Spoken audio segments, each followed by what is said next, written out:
This episode of the Sound Museum is dedicated to my friend Joshua Rhodes, our lucky star in the sky.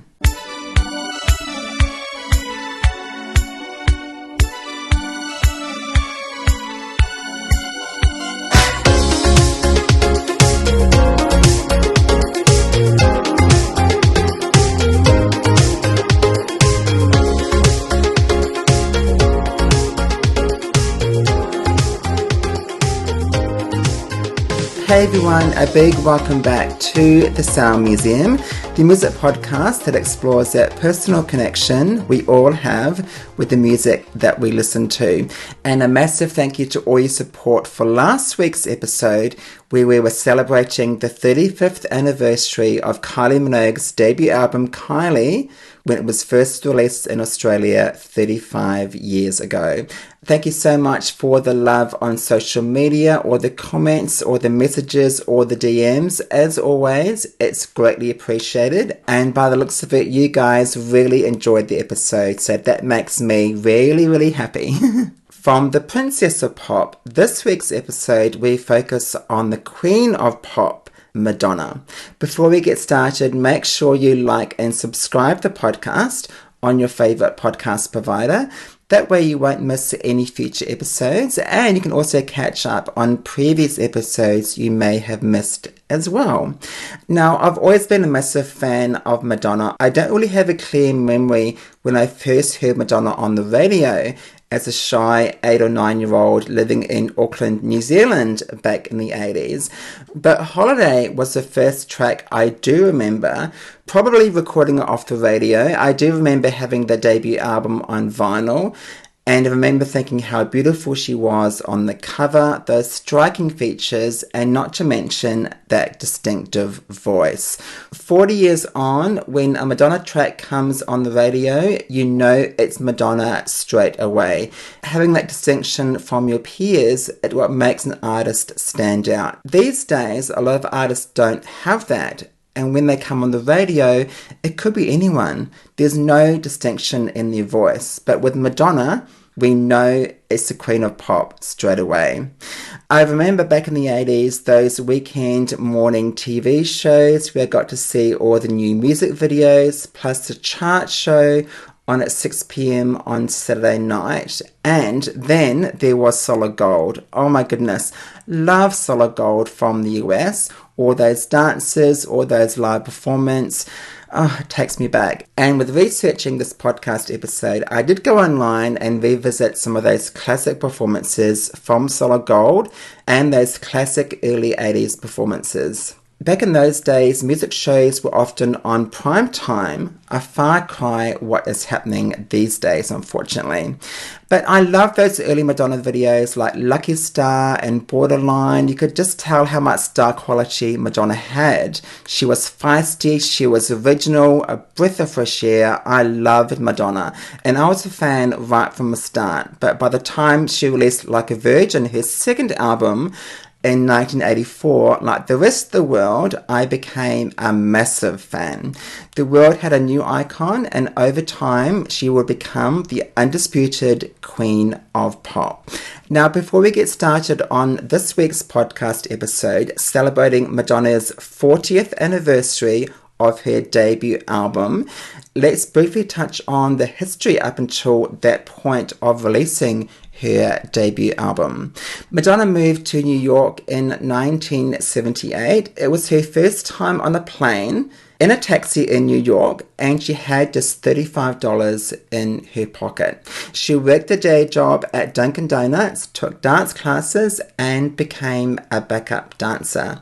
In 1979, she started seeing a musician, Dan Gilroy, and after a successful audition, Madonna performed as a backup dancer in France for French disco artist Patrick Hernandez. After Madonna returned to New York, she moved in with Dan and they formed a band, The Breakfast Club. Madonna sang and also played drums and guitar. Later on that year, Madonna starred in her first film, a low-budget independent art film called A Certain Sacrifice. The film was shot on a small budget of just $20,000. It was finally given a release in 1985, cashing in on the fact that Madonna was now a megastar. It sold over 50,000 copies in its first week alone on home video. In 1980, Madonna and drummer Stephen Bray left the band The Breakfast Club, forming their new band, Emmy and the Emmys. They were actually seeing each other before Madonna moved to New York, so after they moved in together, romance started to bloom again between the pair. Stephen and Madonna began writing songs together and recorded a demo tape including the debut single Everybody, as well as Burning Up and Ain't No Big Deal, with the idea of Madonna becoming a solo artist. In this first clip, let's take a listen to that early demo tape featuring Everybody, Ain't No Big Deal and Burning Up.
You could just tell from the snippets that Everybody and Burning Up had something really special.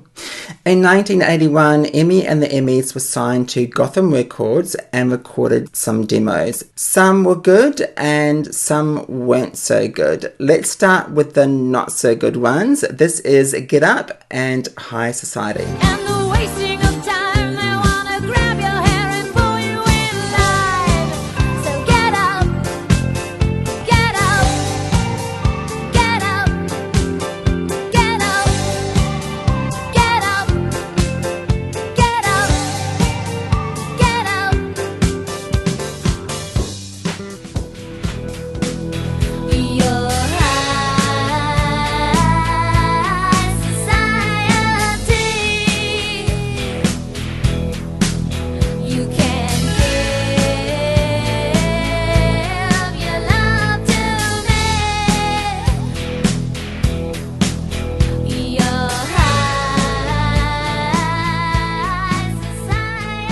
When you're recording demos, they are just demos and sometimes they just don't really work.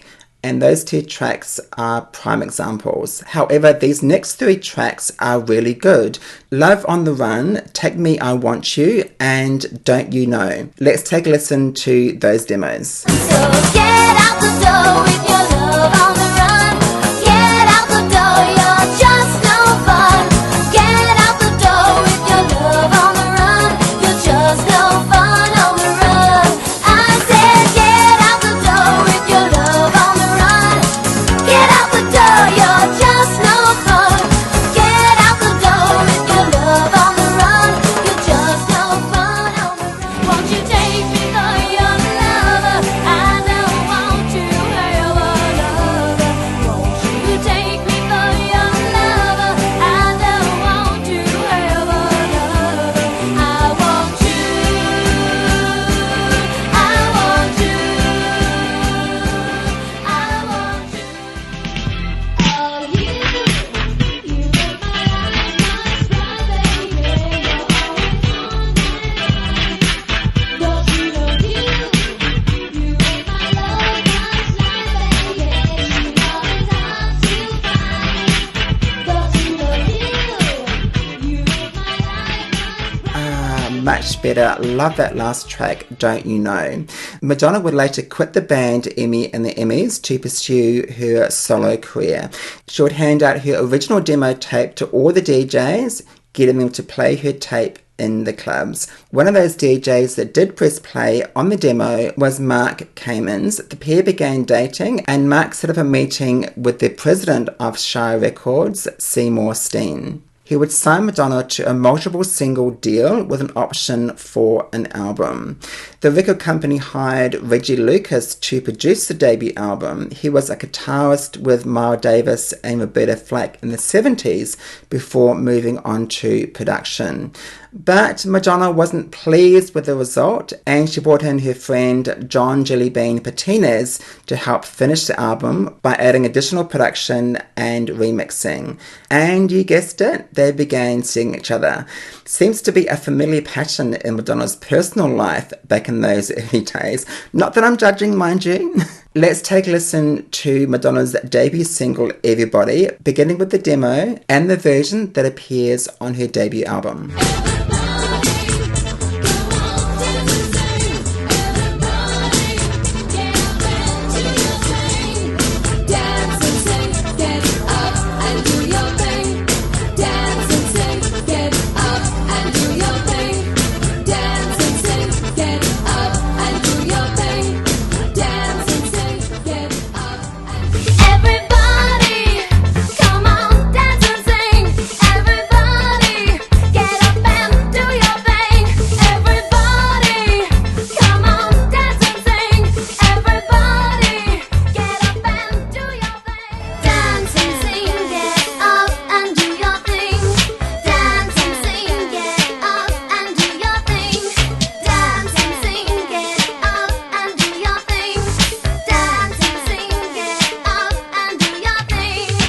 That was Everybody, the debut single written by Madonna and produced by Mark Kamens.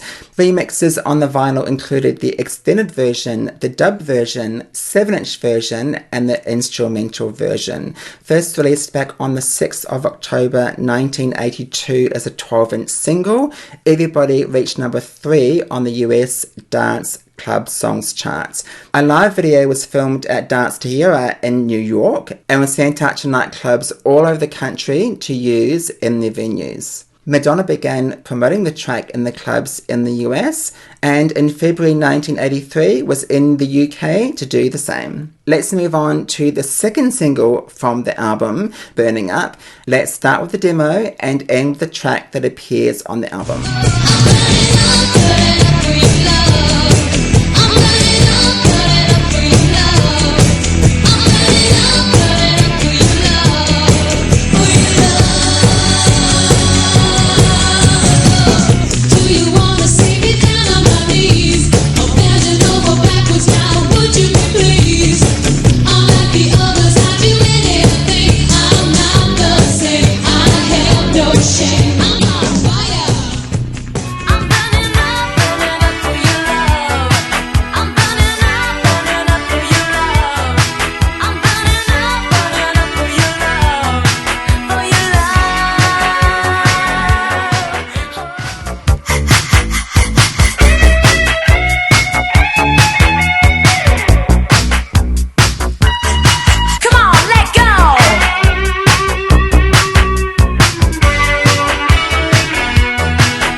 That was Burning Up, written by Madonna and produced by Reggie Lucas. The track Physical Attraction also appeared on the AA side, again a track written by Madonna and produced by Reggie Lucas. Let's check out the demo version and the version that appears on the album.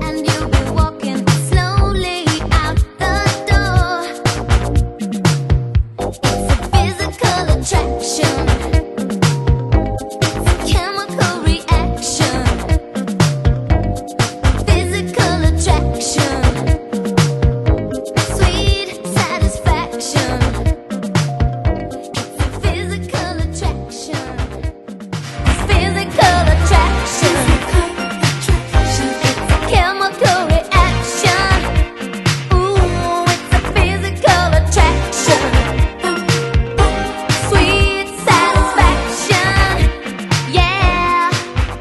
is Physical Attraction, a double A side with Burning Up, also appearing on Madonna's debut album. Released on the 9th of March 1983, on the debut album, Physical Attraction appears as a 12-inch version going for more than 6 minutes. That was cut down to a 7-inch version, which was sent to radio. Burning Up, Physical Attraction reached number 3 on the US Dance Club Songs charts, and here in Australia, it reached number 13 and was to stay in the charts for more than 8 months. The video was directed by Steve Barron, who also directed Michael Jackson's Billie Jean, filmed in New York, with Madonna, of course, deciding on the look and the clothes for the film clip.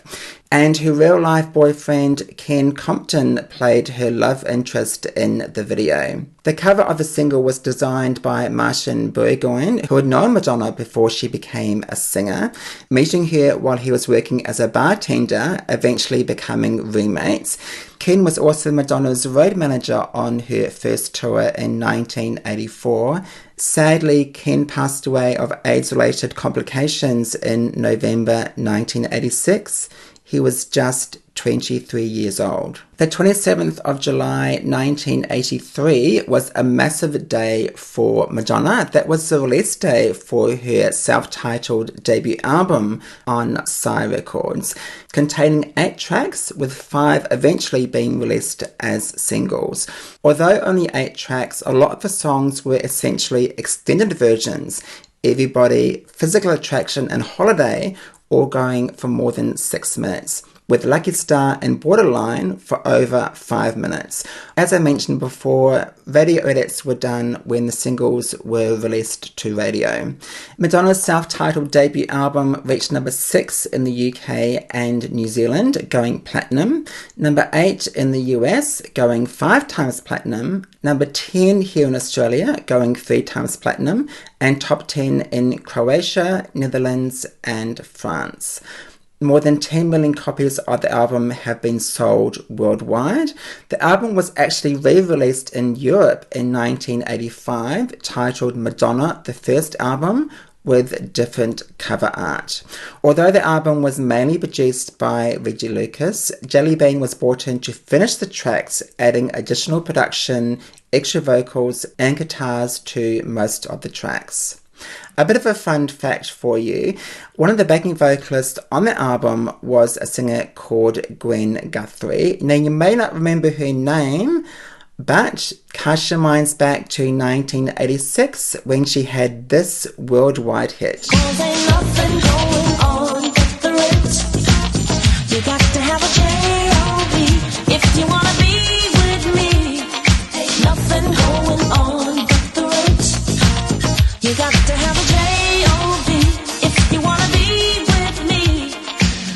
That is the late Gwen Guthrie with Ain't Nothing Going On But the Rent. Now guys, I think it's now time for a bit of a holiday.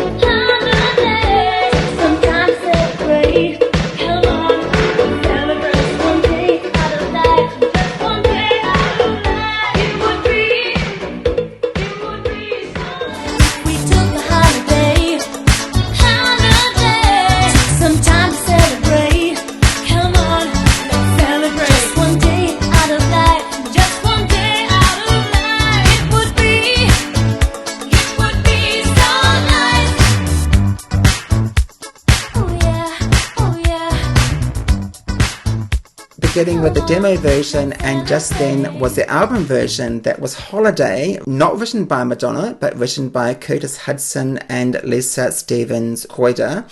Several artists actually turned down the track, including Mary Wilson from Supremes, before Madonna recorded the track. Once again, the song ended up with the right artist. Holiday was produced by Jelly Bean, and on the B-side was a track from the album called I Know It, while in the UK they got another B-side, also on the album, Think of Me. Holiday was released in September 1983, and as I mentioned before, on the album Holiday went for over 6 minutes. That was cut down to a 7-inch version for radio. Holiday reached number 16 in the US, number 1 on the US Dance Club Songs charts, number 6 in the UK. Holiday received a second release in 1985, where it peaked at number 2 just behind Madonna's Into the Groove, and again in 1991, Holiday peaked at number 5 on the UK singles chart. Holiday also reached number 4 in Australia and number 7 in New Zealand, while going top 10 in Belgium, Finland, Ireland and the Netherlands. Let's move on to one of my favourite tracks from the album. This is Lucky Star. You may be my lucky star, but I'm the luckiest by far. Ooh, starlight, starbright, the star I see tonight. Starlight, starbright, make everything alright. Starlight, starbright, the star I see tonight. Starlight, starbright, starlight, starbright, the star I see tonight. Starlight, starbright, make everything alright. Starlight, starbright, the star I see tonight. Starlight, starbright, yeah. Come on, shine your heavenly body tonight, 'cause I know you're gonna make everything alright. Once again, written by Madonna and produced by Reggie Lucas, beginning with the demo of Lucky Star and the track How It Appears on the debut album. Lucky Star was also released in September 1983 with the B-side I Know It. With Lucky Star clocking in over 5 minutes on the album, a 7-inch version was done and a new US remix was done for the track. Lucky Star would peak at number 4 in the US, number 1 on the US Dance Club Songs chart, number 14 in the UK, and number 36 here in Australia. In the video for Lucky Star, her brother Christopher and friend Erica both dance with Madonna in the video. Let's move on to the final single from the album, again one of my absolute favourites, beginning with the demo. This is Borderline. Just try to understand. I've given all I can, 'cause you got the best of me. Borderline, feels like I'm going to lose my mind. You just keep on pushing my love over the borderline. Just try to understand. I've given all I can, 'cause you got the best of me. Borderline, feels like I'm going to lose my mind. You just keep on pushing my love over the borderline. Borderline, feels like I'm going to lose my mind. You just keep on pushing my love over the borderline. That was Borderline from Madonna's self-titled debut album, written and produced by Reggie Lucas. On the B-side was Think of Me and Physical Attraction. There were several remixes of the track, including a new US remix, a dub remix, and the 7-inch version. Borderline reached number 10 in the US, number 4 on the US Dance Club Songs chart. It would have reached number 56 in the UK, but like Holiday, it was re-released in 1986, reaching number 2 in the UK. Borderline would reach number 12 in Australia and number 47 in New Zealand, while going top 10 in Belgium, Denmark, and the Netherlands. Now, I really love the video for Borderline, directed by Murray Lambert, who went on to work with the likes of Janet Jackson, Sting, Rod Stewart, and the Eurythmics later in the 80s. And judging by the video for Borderline, which I absolutely love, the budgets were increased. Such a cool video. The styling, the cute guy, the fluoro.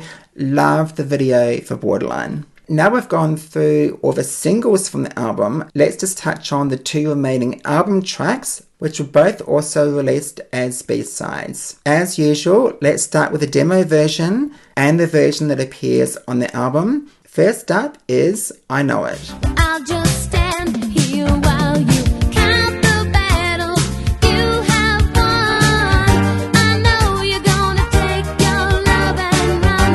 I know you think I'm a foolish one. I know you're gonna turn around and say goodbye. I know you're gonna take your love and run. I know you think I'm a foolish one. I know you're gonna turn around and say goodbye.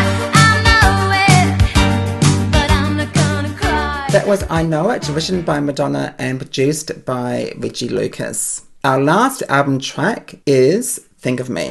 If you wanna see me anymore, if you don't wanna see me walking out the door, you better think of me. I know you want to, baby, think of me. It won't be long before you think of me. 'Cause I'll be gone and then you'll think of me. Oh yeah, you better think of me. I'm not gonna cry anymore. You're gonna lose me too if you don't know what's good for you. Think of me. I know you want to, baby, think of me. It won't be long before you think of me. 'Cause I'll be gone and then you'll think of me. Oh. Once again, written by Madonna and produced by Reggie Lucas. Out of the 2 album tracks, I definitely prefer this one, Love Think of Me. While doing some research online for this episode, I came across another demo from 1981 of a song called Stay. Let's take a listen to this track.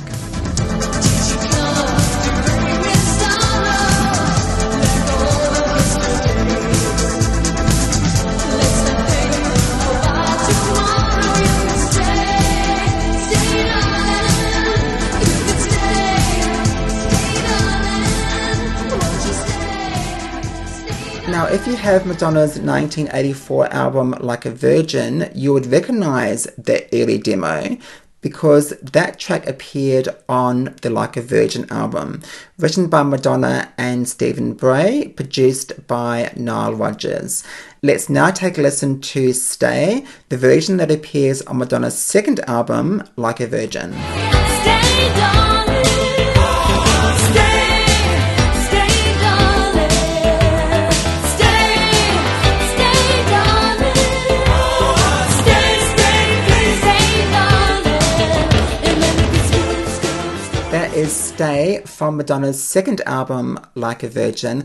To be honest with you, I much prefer the demo version. It's so good. Love the demo version of Stay. In preparation for this podcast episode, I have been deep diving into the album all week, watching all the clips on YouTube, researching online. It's been so wonderful to revisit these classic songs again. And make sure you do the same by going onto your favourite streaming service and streaming the debut album from Madonna, celebrating its 40th anniversary this week.